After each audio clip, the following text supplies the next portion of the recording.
Good morning বন্ধুরা, সব কেমন আছো বলো। আজ দিনটা শুরু করছি।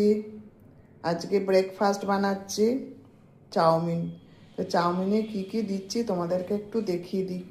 কেন চিমনিটা চললে না কিছু শুনতেও পাওয়া যায় না, ওই জন্য তার আগে তোমাদেরকে একটু বলে দিচ্ছি। হ্যাঁ, এই যে চাউমিন, এই যে দেখছো চাউমিনের এই যে সব জোগাড় করে সব রেখে দিয়েছিস।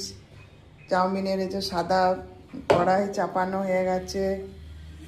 এই যে চাউমিন একটুকু ভিনিগার দিয়ে আর একটু সাদা তেল দিয়ে চাউমিনটা একটু জল গরমে ফুটিয়ে এক করে রেখে দিয়েছি। এটা পুরো জল ঝরাবো। তারপরে এই যে চাউমিনের জন্য ব্রোকলি, তারপরে এই যে এটা এটা কাঁচা লঙ্কা আছে, টমেটো, বাঁধাকপি, তারপরে বিনস, গাজর, তারপরে কুচি কুচি করে ছোট্ট করে আলু, তারপরে এই যে এটা বিট, হ্যাঁ, তারপরে এই যে এটা মটরশুঁটি, এই দিয়ে আজকে চাউমিন করব। হ্যাঁ, তারপরে সয়া সস দেবো, তারপরে কিষান সুইট স্পাইসি সস দেবো। তোমরা এই সসটা ব্যবহার করতে পারো, আমি এই সসটা ব্যবহার করি।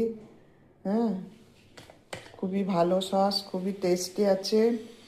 চলো এবারে আমি তৈরি করি, তারপরে তৈরি করার পর তোমাদেরকে সবাইকে আমি খাবারটা দেখাবো। কেমন? টাটা।